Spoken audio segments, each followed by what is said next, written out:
Hey everybody, my name is Blake at Firing Line Shooting. Today I'm going to be comparing some really popular guns, and specifically the Canik TTI Combat.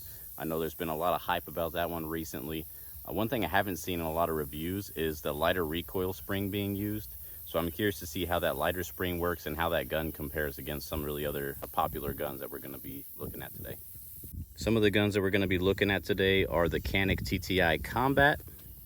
We're also going to be looking at the Sig P229, which I just got, a CZ P-10, which has some porting done by Southwest Precision. We also have a Glock 19 that comes with a Radian Ramjet and Afterburner combo, a Staccato XC, which everybody knows has that built-in comp right there at the front. And then I have the Smith & Wesson M&P 9 M2.0 competitor. That's going to have an aluminum frame and what I call the LOL porting. It has Floyd's porting there on the sides, and then Tommy Gun stippling did 14 ports on the top to make it just crazy, but this gun shoots really nicely. Tommy Gun stippling, he does a really excellent job. He also did the Staccato XC grip right here. Fantastic work. All right, now that we're here with the Canik TTI Combat, let's go ahead and take a first look at it. Inside here, we've got that message from Taryn Butler. Canik stuff here with the paperwork. Then we've got that beautiful gun right here. This one has a couple extra of the 3-round extensions, toolkit, back straps, plate, and then underneath here,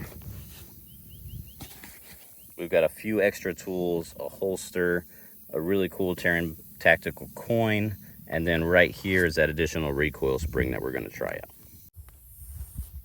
I'm recording this a little bit later in the game, but I'm going to add it to the front of the video. A lot of people talk about sponsors and things like that. That doesn't really cross my mind because I don't have any sponsors. So any of the ammo that we're shooting today, any of the guns that we're shooting today, my opinion is going to be 100% unbiased because I own all of this stuff, and I'm borrowing the Canik TT9 Combat from a friend just for this review purposes. I'm excited about this gun, so there's no bias in this review at all. I just want to give everybody some honest feedback. The first thing I have to shoot is going to be this Blazer 115 grain. This is going to be the most average stuff that you can think of, and we're starting off with the TTI Combat, and then I was going to shoot the rest of the guns in the order that I thought that they would have the most to least recoil, which is the Sig P229, the P10 ported, the Smith & Wesson ported, the Glock 19 with the Ramjet, and then the Staccato XC. So we'll see how it lines up compared to some of those others as well. All right. Here we go, first shots.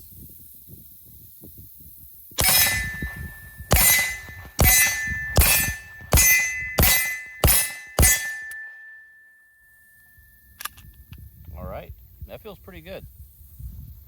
I couldn't help myself. Now that I felt that one with the regular recoil spring, I wanted to feel it with that secondary recoil spring that is lighter.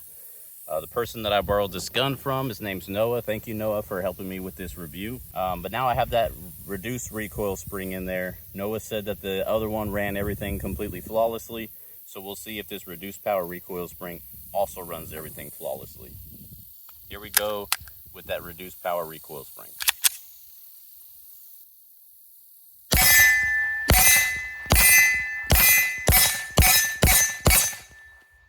We'll have to look at the video, maybe do some slow motion on that, but to be honest, I really didn't notice a difference in the recoil. If anything, I might have felt better about that initial recoil spring that we had in there. All right, moving on to the Sig P229 Legion. I haven't shot this gun yet since I've owned this one, but I have shot one of these before and it felt great. So we'll see how this compares. This isn't ported or anything like that.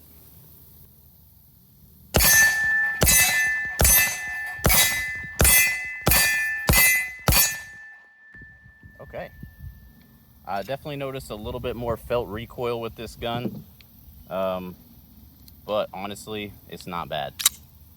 It's a pretty good shooting gun. All right, next up we have the CZ P-10C with the porting on top. This one also had some stuff done by Tommy Alvarez. It had this little, whatever you call this thing, like a ramp built in there for your thumb to kind of drive into. Really, really cool polymer surgery that he did there. The other part of this frame was done by JM Customs. Together they made this thing just beautiful. Let's see how it shoots. Here we go.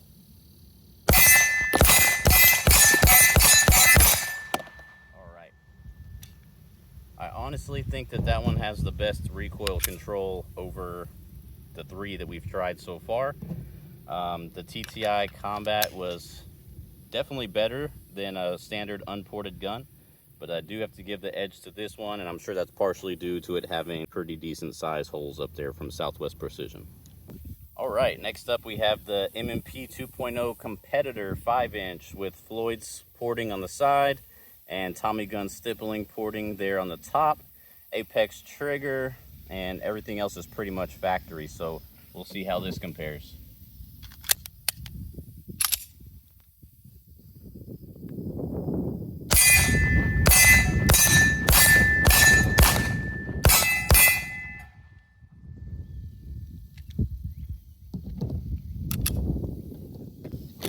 All right, I know we're gonna count a miss on that one. Honestly, I was trying to go without the dot because the dot wasn't on, and I couldn't really see the iron sights because the optic's too high, but I was close enough there anyways, so the accuracy was just because I didn't have a dot to go off of. That was just me kind of guessing, but I think that that one had the least amount of recoil so far. This Glock 19 is one of my favorites. This has a Norso Reptile slide, Radian Ramjet comp on the top, tactical pontoon Heisenberg trigger, which is almost like a 1911 trigger out of the Glock, which is insane. And then Get a Grips Customs is who stippled this thing, and honestly today probably still one of my favorites. But let's go ahead and get this one in and see how this one compares. All right, my dot is on this time.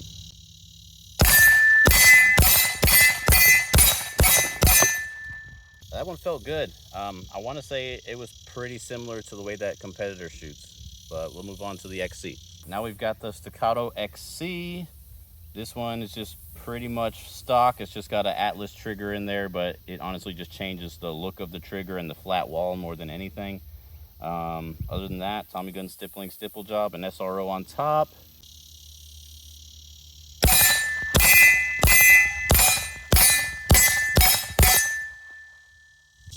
The Staccato XC is just pretty hard to beat, but honestly the Radian Ramjet and the M&P are ported or comped so well that there's not a very big noticeable difference. I think that the extra weight of the Staccato XC is really what kind of gives it an edge. All right, you guys, we are now switching to a MagTech 124 green. This one I'm gonna go a little bit faster on. I wanna see how these things shoot with a little bit of pressure added. Also, right now my hands are really sweaty, so if you notice my recoil changing or anything like that, I am wanting to test the grip textures of these guns. I do have some of that dry hands competitive shooting stuff. We are in Texas heat right now, so it is hot, but instead of using my dry hands grip, I do want to just continue shooting the guns as is, because I also want to check how that texturing feels when your hands get sweaty, and maybe where there's some advantages and disadvantages there. So without any further ado here, we will go ahead and shoot this one. Again, we're shooting 124s, and we're shooting a little bit faster to just kind of look at things in a little bit different light. There we go.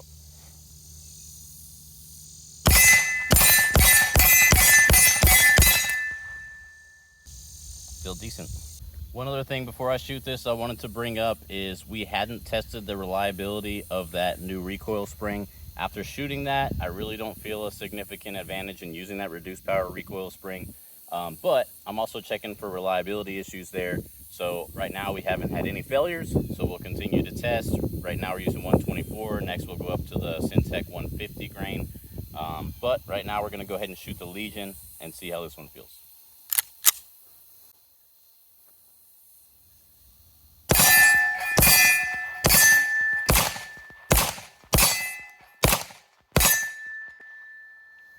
Yikes. That was just some bad shooting on me, guys. All right, going back to the CZ P-10C ported. Should have a little bit easier time shooting this one here, guys. And I do have my dot on. Here we go.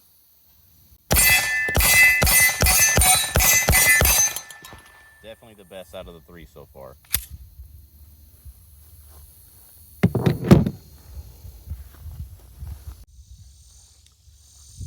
That CZ felt really good, but we're gonna go ahead and move on to the Smith & Wesson and see how this one goes.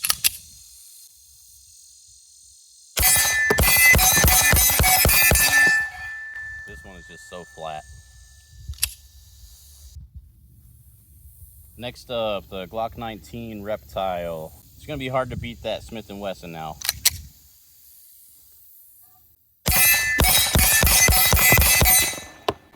That one's also great. And here we go back to my baby, the Staccato XC. Here we go.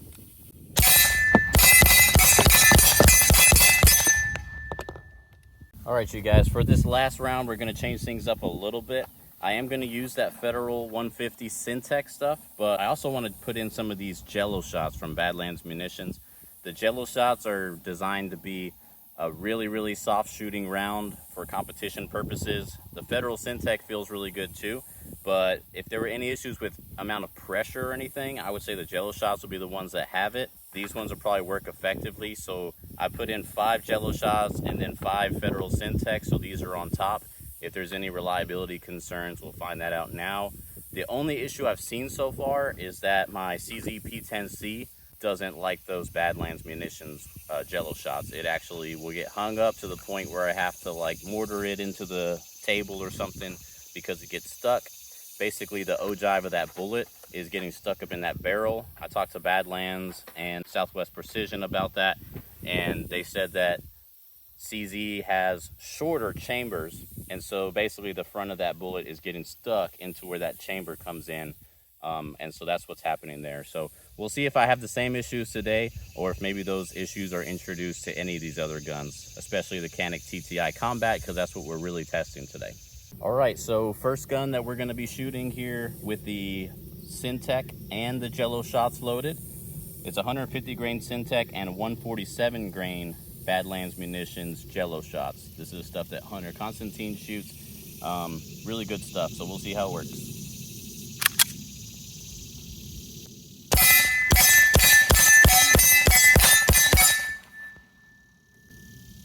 No issues.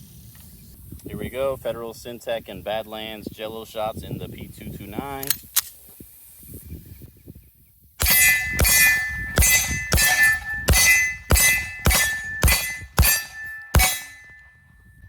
A lot better shooting for me. I was taking my time with the iron sight. All right, same thing in the P-10C.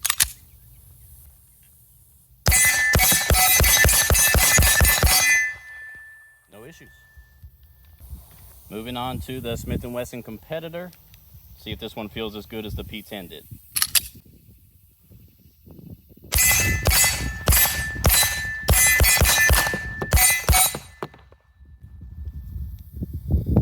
Not quite as nice. I was having some movement and I felt like I had a pretty good grip on it.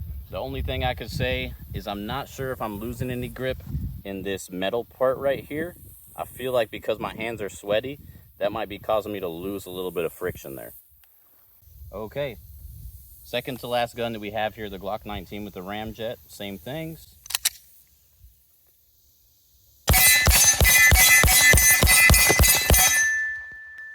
Good.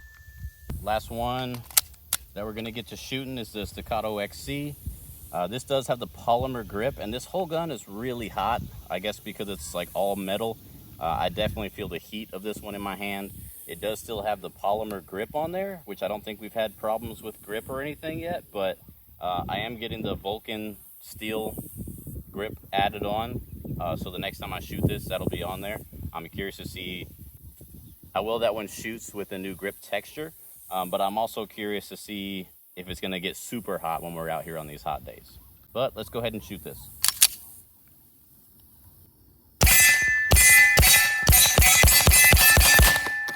You know, up until this point, I thought that Staccato XC was by far my best shooter. now that I've spent a lot more time side by side with these other guns, I don't know if there's as big of a leg up as I originally thought compared to some of these other guns. I think it's honestly on par with that Canik TTI Combat, and I would almost say that the Smith & Wesson and the CZ P-10C and the Glock 19 even shoot comparably, if not almost had a better return to zero. With the XC just now, for some reason, I was having a little bit of trouble with it returning exactly back to the point that it was supposed to be at. But with like the CZ P-10 and the Glock 19, every time I pulled that trigger, it was right back to where it was going. So I do think that there may be something to look at with the Staccato XC and those other guns that seem to be returning to the initial point of aim a little bit easier. But overall, we'll put the video kind of in line with each other and see what you guys think about those different recoil impulses. We didn't see a single malfunction here using the different recoil spring in the Canik TTI Combat or even in any of the other guns. And I've had issues with the jello shots in my CZ, so maybe those things are just kind of working themselves out. The biggest thing I wanted to take away here today was how well the Canik TTI performs, especially with that new recoil spring, since nobody's really talked about that. And I honestly don't think there's much of a difference between the initial recoil spring and that second recoil spring. In some guns, I've noticed a substantial difference, like when I shoot my Glock 19 with a heavier and lighter recoil spring, I definitely notice a little bit better feel in that lighter recoil spring. But here, I don't really think I felt anything different, to be honest. The grip was great. There were a few of mine that have really aggressive hand stippling, and those ones felt really great too. I think the texture on the Staccato C, since it was kind of just that like millions of dot type texture, probably didn't feel as grippy as some of the other ones did, which I'm hoping that that steel grip changes that.